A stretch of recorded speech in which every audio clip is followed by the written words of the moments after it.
as you said, loneliness feels. I probably didn't. I had those thoughts going through my head about what would my family be like without me. Didn't actually do anything about that, but just had those thoughts. I'm Ange. And I'm Beck, and we are Gold Diggers. It's not what you're thinking. And we dig the gold out of everyday life stories. Like today's guest. Today, my name's Shane King. My goal is to empower dads to live a life by their own design, take regular micro mateship breaks so they can be the best version of themselves. So today we have Shane King in the studio with us. But before we bring him in, it's time for our question from Sam. Take it away, Sam. All right, I've always wanted to say that. Take it away, Sam. Anyway, we've just kicked into December.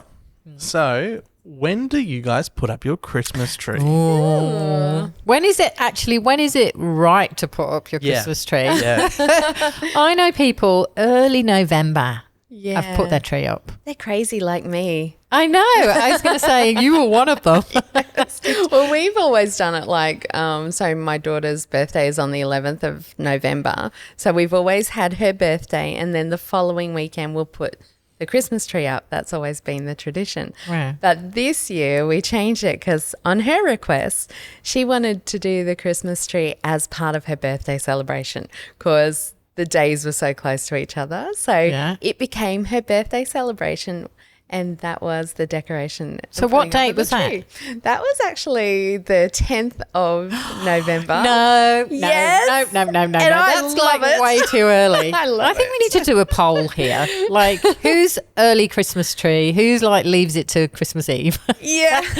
Not me. I don't. I just think it takes so much effort. You want to have it up as long as possible. Yeah, I know. But then aren't you bored of it by like January? Never. When do you put yours up, Ange? Probably 1st of December. Sometimes I have been known to put it up a few days before, but that is generally because, say, a family member's over and then they're heading back to the UK before Christmas. And so we're like, we'll have the tree up or something like that. But no, it's generally on the 1st of December. Nice. The tree goes up for us and it's down on the 2nd of January. Yeah. So, wow, you're very efficient there. Yeah. I mean, you have, I think in terms of the holidays and that, you have up to the 6th of January to put your tree down. Yeah, true. But it's always down on the 2nd for me. Yeah. I'm always clearing up after New Year's Eve. I may as well do the tree in with all of it. Well, that's true. I love Christmas though, don't you? Yeah, I mean, it is such a wonderful time of year. It's a great family time. I've got family over this year too, which I'm really happy about. And so my sister's over with her family. So it will be nice. She can help me put the Christmas tree up. I've got all my siblings coming from New Zealand, Canberra, New South Wales. Really? It's going to be a big one this year. Wow. Where are you going to put them all? At my mum and dad's. They can house them. And on that note, we will move to Shane. So we've got Shane King on the show today. Welcome to the show, Shane. Thanks. It's lovely to have you here. Yeah, thank you for having me. You're welcome. Before we kick into things, though, I'm going to throw over to Ange, and Ange is going to ask a quirky question. So you've got a choice of one of three. Yep. We're talking Christmas movies now. We're getting close to Christmas. Oh. So if you could only watch one Christmas movie, would it be Home Alone, Die Hard, or Love Actually? That's a tough one. It's a good question. I was actually thinking Die Hard and Home Alone because they're two of my favourite movies. But you're going to go for Love Actually, aren't you? Actually, I haven't seen. I don't think I. Oh, have What I about seen The Elf? Oh, The Elf. The Elf's good too. Who's in Love Actually? It's an all-star cast. Yeah. It's Hugh Grant, Keira Knightley, Colin Firth. I watched it once. Well, like, it's a real chick flick, to be fair. I haven't watched that for a while, so maybe I should watch that one. Okay, Love Actually. Now, that was a surprise. I wasn't thinking that you would say that, because I noticed on your shirt that you are from an organisation called Grab Life by the Balls. That's great. And we've had Sam Parker on the podcast a few weeks ago, actually, telling us about this organisation that you work with. So how have you come to be involved in this? Probably 5 years ago, I first met Sam at a talk he did. and it was right at the time when I was trying to find my tribe, my purpose, Yeah. and I sort of lost my way, and I saw what he was doing. He spoke about what he was doing. I came along to Mooloolaba, and it really resonated with me. And yeah, it was a great way to start a Friday morning at Mooloolaba. And I pestered Sam for quite some time Yeah. to because I'm all about mates as well. Well, just to pause there, because to put this in context, in case for those that haven't listened to Sam's podcast, Grab Life by the Balls is really about mateship, isn't it? It's about creating events where guys can just come together and connect and make friends. Exactly. Yeah. We want to inspire guys to find their three mates. Whether you don't have to come to our events, but if you've got your three mates, connect. But if you don't have three mates, we have events where you can actually find three mates. Yeah.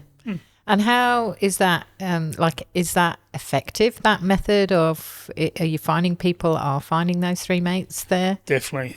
It's worked for me. I've had three close mates myself for over 30 years, but working in corporate, I sort of wasn't connecting with them.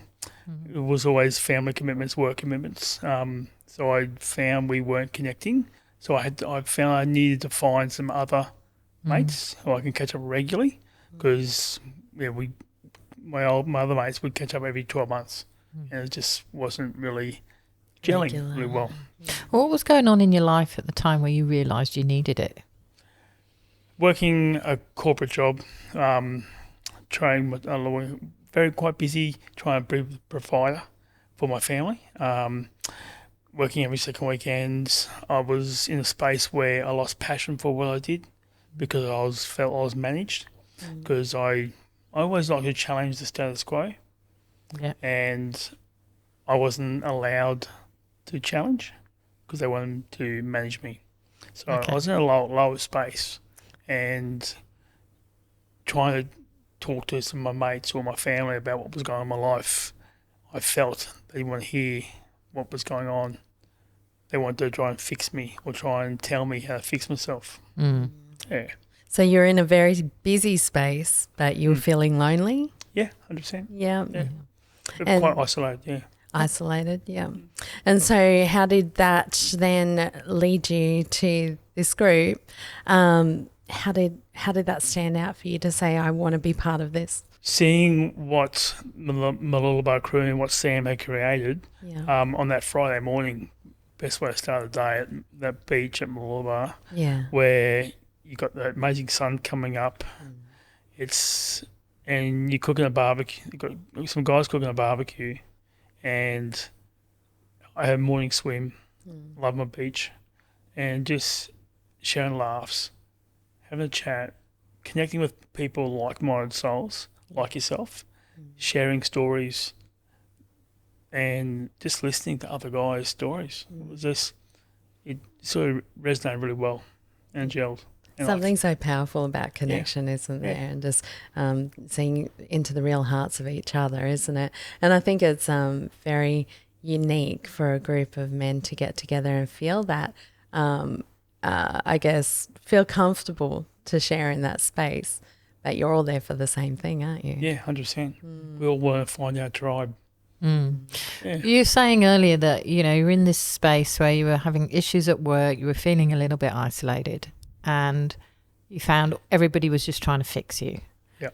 What is it you felt you needed at that moment? Just to be heard. Yeah. I just wanted just to be heard, and just to be know that someone understands what's going in my mind. Yeah.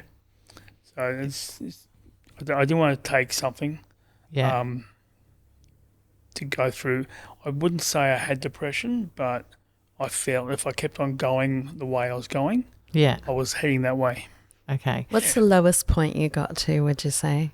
I guess I had those as you said, loneliness feels. I probably I had those thoughts going through my head about what would my family be like without me. Didn't actually do anything about that, but just had those thoughts. Yeah. Luckily, I connected with a few people and online, and I saw some some amazing people on the coast doing great things. So I thought, why not? I'll take action. I'll go along and see. I mean, I've got a very supportive family. Got a beautiful wife. Got beautiful kids, and they've always been a big rock for me. But it's always that challenge is guys actually probably do better listening to each other because they understand. It's a really important point here is the fact that you could feel, you knew the signs of whether it's into depression or just toxic thoughts that come into your mind, but you took action at that point. I did, Yeah. And that's an important key, isn't it, for people that are maybe going through something like that, is to recognise those thoughts. So then at that point, what action was it you think, okay, this is what I need to do? So obviously you reached out to Sam. Well, I met Sam at a community event in 2019, and I was quite nervous. There was a whole group of people which I hadn't met before. It was quite daunting actually going along and rocking up and meeting a whole bunch of people. Very nerve-wracking. Yeah. But I just did it. Kept positive. Do you feel like you connected straight away when you took that I feel action? I did, yeah. Yeah, It was good. right. It felt like it was amazing. It was still a bit off-putting. Like I was sort of stuck back in the background a little bit, just watching. Yeah. But everyone was very welcoming of you. they Oh, were. that's great. Yeah. That was A good. great group. And so was your wife aware of anything that these are the reasons why you're doing this, or? She was amazing support for me, and she knew that I had to make change. And in fact, before we did that, she knew my work wasn't great. She I need to find something else because she went through the same thing in her work when she lost her passion. Yeah. And I was a big support for that too. But so we actually planned a bit of a holiday because I love to travel. Yeah. So we took our teenage boys up to Cape York for a Nice. 4-week trip, and it was amazing. And that's when we just connected and we broke down up there, and we were stranded for a week. I It's a couldn't good get back to bonding work. moment, isn't It it? was, it was a bit nice way to connect Yeah. up in north of Queensland. So yeah, and when she saw that I connected with these people, she was quite thrilled, and Good. So then you became part of this group of guys, and how has that helped you? amazing. It's I feel I've been guided to hold space for guys. Quite a few years ago, I did see a medium a couple of years ago, and I've had some people come through and saying I want to hold space for guys to listen. So now I hold the Caloundra Chinwag down in Kings Beach, and I help run all the Friday knockoffs and the Burger Nights. And I feel it's just a way of giving back and being of purpose, having purpose and passion again. When did that switch happen for you, where it was the service that you needed to you then providing it? Probably pretty much almost instantly, because I knew I found my tribe, and so I've been doing it for quite a few years now. Yeah. And it's it's just when the more you give back, the more you receive, I believe. Yeah, So- I agree. Very much so. Have you seen some impacting stories come through while you've been there? Yeah, 100%. Are there any you can The talk- one that sticks out is Josh Bryce. Yeah. And I was just listening to his story again, and Sam mentioned it too on the podcast. He's just an absolute legend. His story's 2020 when he had a crap 2019. He came along and met all the guys at Malorba, and it pretty much changed his life. It was that pinnacle. Yeah, and It's he's so doing important. great things. Yeah, it's so important what you're doing, because there really isn't much out there for guys.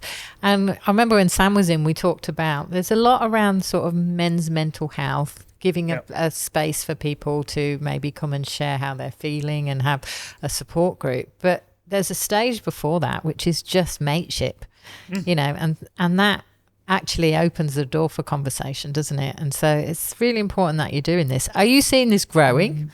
We are. We've got some good traction lately. We've actually, growing. We're getting a lot of people reach out to us, and Sam talks about when people search on Google, we're one of the first things that comes up. Yeah, so, and we just recorded a documentary.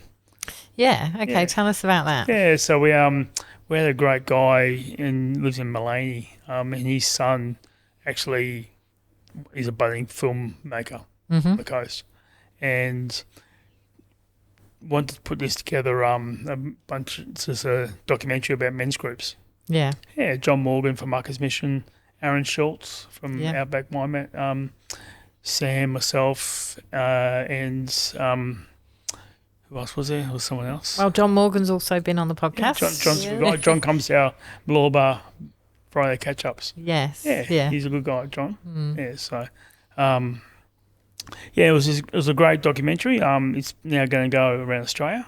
Great. And it was just a Nambour. And what was the point of it? Like, what was it that it was getting to? Just to get the awareness out there. Yeah. That men's groups do make a difference. Yeah. And it's called Tribe, and it's about just showcasing the importance of finding your tribe. Yeah. So did they film you at the events and show what your group is doing? Yeah, so Lincoln, who is a filmmaker, he gives some drone footage, and some great footage. It was actually altogether about 80 minutes, I think it went for. Yeah. It Did you enjoy the whole production process? Yeah. I was only there for a little bit. Yeah. I didn't get to see the making of all the other ones, but when I saw the preview and we saw the whole thing put together, it was just well done. It was it was a credit to JD and Lincoln for what they did. Yeah. It's a funny process, that, because I've been involved in TV as well and doing like a documentary. When it's being filmed, you actually have no concept really of what this is going to turn out like, and it's maybe in the creative director's head. They understand what bit they're pulling and from where, but you were like featuring in it, you actually have no context as to where this is going to fit in the whole picture. But it's only when you finally see the end result that it all makes sense, and it's quite an amazing moment, isn't it, when you finally see it and you think, wow, how they've brought that story to life and the power and the impact that they've had to create that story. It feels like it's getting a much broader reach now, which is great. So. Yeah, we are. We've now got as far as Townsville. That's great. Far south of Warrnambool. We've got some over in Perth doing some stuff. Yeah. Glen at Gympie's doing good things. Yeah. We've got Toowoomba about to launch. Got a couple in Brisbane as well. So we actually, we just launched Kawana. Yeah. So obviously the process is the best way to do it. Like the way they're doing it is very effective because it's drawing people in. And I guess using the word mateship, we were talking earlier, mateship is much more acceptable than saying men's mental health, for instance. Men don't want to hear men's mental health. Yeah. They run a mile. So when Sam decided to change the name to Mateship Movement, it actually attracted a lot more guys. So, for sure, because it sounds like a casual get together and no pressure, just mates guys being guys. Yeah. What I want to know is, how did the barbecue go? Isn't there the biggest barbecue? The biggest barbecue in Australia. Well, we didn't break the record, but it was the first one. But it did really well. Yeah. So just to fill some context here, it's Sam's vision, isn't it, or for Grab Life by the Balls, to host the biggest barbecue for men. The Guinness Book of Records, wasn't it? Yeah, he wants to hit the Guinness Book of Records. Mexico holds the record. Something like 45,300. I'll get it wrong. But close to that. Which really Australia should be holding the I know, right? And it's on Father's Day, is it? Yeah, Father's Day every year. So this year was our inaugural event. Yeah. And every year we'll do it and keep growing it. Just keep the traction going. So Grab Life by the barbecue. I like that. I quite like that. Who doesn't like a barbecue? Yeah. My dad was always well known for his barbecues. Oh, was he? He loved cooking the barbecue. I love cooking the barbecue. Yeah. What guy doesn't love cooking the barbecue? Yeah. So let's look back into your life a little bit. Like, what was life like for you growing up? Growing up, it was quite a few struggles. I mean, I was always blessed with a great family. So mum and dad, my sister, extended family as well. We moved around a lot when I was younger because Dad was a builder. Yeah. So we had to go where the work was, and we lived all over Queensland. That was a quite challenging as a kid. Moving a lot. Changing schools. So I really didn't have any mates because I changed schools. Yeah. So I felt lonely. Beck was the same. She had a similar Yeah. experience. We move Country very towns. regularly, yeah. But I think the hardest thing was letting go of the friends I had made and then Yeah. trying to make more friends. And I think the more we moved, the less I felt like making friends because I knew I'd Yeah. have to leave them again. Did you feel a bit like that? Yeah, it's very similar. I tried to Yeah. make friends, but as you're the new kid, especially when you're into boys schools, so I was That first bullied. day is I hard, felt isn't it? Yeah, was. And I was bullied a lot. So I don't look back as a regret from it. I look as a lesson. Yeah. It all happened. It made me who I am today. Yeah, it's true. It led me on That would have path. sucked, always being the new kid, wherever you are. Yeah. Right? It's just like, But it's true though, like you can look at it like it was hard and it is hard, but at the same time you do meet a lot of people and you see a lot of places. your social skills must be pretty good. Like you've learned how to make friends. Yeah, I guess so. Or the opposite. Yeah. That's happened. 100%. Yeah. Okay, and so then you met your wife somewhere. Yeah. So I in my early 20s, I lived in Cairns for a little bit, got into work into bars and stuff. Still was feeling a bit lonely because I really didn't have many friends. I think I met my best mate of 30 years when I was 23, but it all led me to me and my wife from the Gold Coast. She came up from New South Wales, and so walked into my bar, Cocktails and Dreams. Oh, okay, like In cocktail. all No. the world. Got a good movie, Cocktail. How could you not go into cocktails and I dreams? know, right? Yeah. And that was 27 years ago. So. Okay, wow. So you've been in the brewery industry, have you? Or In the bar? liquor industry all my life, so working in hotels, liquor retail. Yeah. Yeah, so it's been pretty much part of my whole life. Okay. Yeah. And quite blessed to provide the stability for my family. Yeah. Yeah, so Okay. And did you find there that it was a difficult place for men to connect as well? Because that is a social environment, isn't it? it is. So, So I'm a bit over the old commercial pubs because they're a bit stale. I mean, I'm not a big fan of pokies. They do serve a place, but when you see guys going to a pub, then they're just drinking. That's what they're doing. yeah. Or gambling.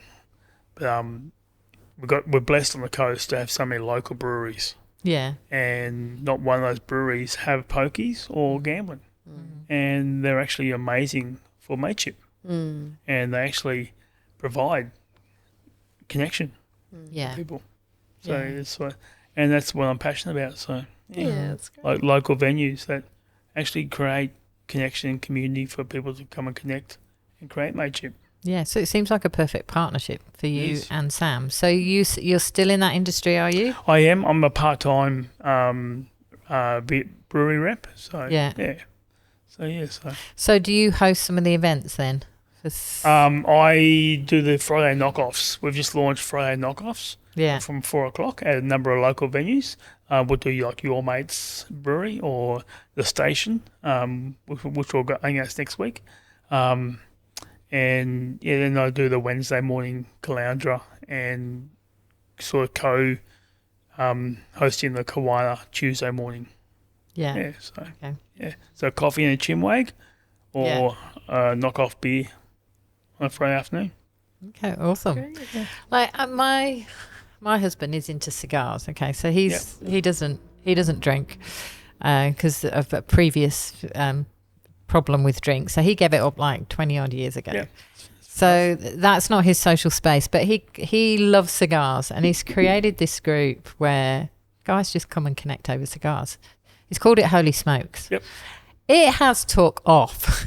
Cool. It's perfect. And it's amazing that, like, because my husband Noel, he's had issues kind of connecting with other guys. Guys are busy, they're working. I think there's a period of time where they don't really feel that they need that necessarily until you do realise that you need it, like that moment that you had. Yeah. And so Noel turned to cigars, and the amount of conversations that he's had with guys, because their hands are busy doing something, they're engaged in some kind of activity, and they talk a lot more. And he's really helped a lot of guys now just journey through life together. It's so important, and I've seen such a difference in my husband doing this. So like, I think wives need to get on board with guys connecting like this. Are you finding that the wives are really supportive? We do get a lot of wives come along to our events at Malurba just to suss it out and just check it out. And they try and convince the guys to come along. Probably because they want the house to themselves. Go on, off you. Probably. Possibly. No. We'll just get them out of their hair for a little bit. Yeah. So, yes. But you really see I really see the difference in my husband, and I know that it's important that guys learn to connect and communicate with one another, because as you say, only other guys really are ever going to get you fully. It's like women speak a whole different language. 100%. What's the saying? Men are from Mars, women are from Venus. Yeah, I think that's true. And sometimes only women can understand women. Yeah, exactly. Yeah. Stop nodding your head, Sam. Yeah. Is that balance right? Having that perfect balance between the two. And so you have kids as well? Yeah, three kids, older kids. So my daughter's 24. Yes. Turned 25, and I've got 2 teenage boys, 20 and 18. What a great example it is for your boys to see you being such a part of a great group. Do they come along as well? No, they don't. It's like it's not. I don't really want to force my boys to do something they don't want to do. My wife Sharon, so she's always, you should go along with Dad. Go along with it. It's not for them. They connect. They don't have many mates themselves, but I'm all about wanting to inspire them to try and find their own mates. Yeah. They are connecting quite well together because they're 2 years apart. So they love playing Lego together, even though they're 20 and 18. They still love Lego. Who doesn't love Lego? Never grow out of Lego. No. So they've sort of bonding together like that quite well. But it's just one of those things. Just want to be that inspiration, just to show them that you can get out there and create some mates and live a life. Larger world.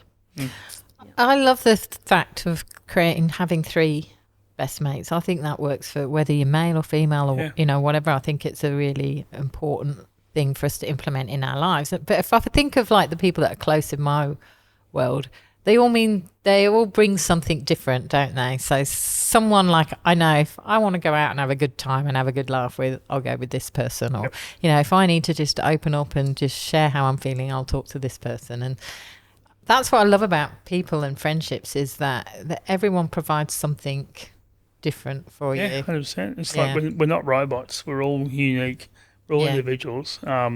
Which is why, if I go back to when I was being managed, I was trying to be told to be like someone else. Yeah. But we don't want to be like that. We want to be our own unique person. And go and do the thing you want to do. Yeah. And own it and just do what you want to do, not what you're forced to do. So if you could describe yourself, how would you describe yourself? I'm just a dad who loves my kids. Yeah. And a husband who loves my wife. And I just want to be the best version of myself, and sounds like just live a good life. Good way on my terms. Yeah. Yeah. Well, Ange, I think we're ready for some gold. Yes. Yeah. For me, Shane, I love how you took responsibility at a moment in your life where you realised that maybe your thinking wasn't great, or it was leading you to a place that you knew was not going to result well. And you took action. So you were proactive and you were responsive to take responsibility for your own health in that moment. Yep. And an opportunity presented itself. And you described, like, when you first went to one of those events, it was nerve-wracking for you. You didn't know anybody. It was like an intimidating environment. But you went because you realised the importance that you needed it. I think that's such a key for other people that, perhaps are struggling and feeling lonely or isolated or not really knowing what they can do to help themselves. Actually putting yourself sometimes in an uncomfortable environment is worth doing, because the result is that, you know, you find the thing that you need, and that's mateship and connection and community. And I love that you've took the responsibility to do that, and the benefits of that are evident with you. And now you're in a space where I actually want to create that for other people. And giving back is just does something to us, doesn't it? It changes us and alters us and gives us a whole different perspective of life. When we take the focus off ourselves and onto other people, it really gives us a better life, I think, when we do that. And so you found that gold. Yep. I 100% agree with you, Ange. And it does take courage, doesn't it, to step out when you're coming from a vulnerable place. Yep. But you did do that. And by doing that, you're encouraging others to have that courage to step out and make friends outside of their normal circles. And as this group grows, I can see that, I mean, people say it's such a small world. It makes the world even smaller, doesn't it? Because I'm pretty sure the Sunshine Coast in particular, everyone seems to know everybody. 6 degrees separation, right? I reckon it's only 2 degrees on the sunny coast. Maybe 1.5. So, you generally will speak to anyone and they'll know someone you know. Or so it's amazing. And it's a lovely community here. Yes. And Grab Life by the Balls is only increasing that community on the Sunshine Coast. So well done to you, and well done to the group. It's amazing how far they're spreading, and thank you for coming on. And I am smiling my head off because Beck finally said it. I know, I heard you say that. I'm just reading it. I'm so proud of you, Beck. Thank you, Ange. I said it's so professionally too. I know. Nice, well done. Thank you, Shane, for being here. Really appreciate that. And I hope this message really comes across loud and clear, the importance for men to connect, find their 3 other mates, and they can do that through Grab Life by Balls. And how can people connect with your organisation? When's your next event? We have quite a few events all on the coast, every Tuesday, Wednesday, Thursday, Friday. All the events are on our website and our Facebook page. So just go to the links on grablifebytheballs.com.au and you can check out the event tab, and we're all there. So what would you say, final words to somebody that maybe is struggling and doesn't know what to do? They're feeling isolated and alone. What steps can they take right now? Stepping out of the comfort zone may be hard. It is a challenge, but once you step out of the comfort zone, then you actually start to grow and evolve, because nothing great, I believe, happens in the comfort zone. Yeah. And when they do, they're going to find guys like you that understand that space. Yeah. You have to get uncomfortable to get comfortable. It's very true. Yeah. Well, thank you for sharing that message. Thank you. Thanks for coming on the show, Shane. Thanks for listening to the Gold Diggers podcast. If you want to be a guest or you want to reach out, you can do so on our website, thegoldiggers.com.au. We also share behind-the-scenes footage and giveaways across our socials on TikTok, Instagram, YouTube and Facebook. We dig for gold every Wednesday, so subscribe and follow now so that you don't miss a story that could change your life. I need your, my sugar.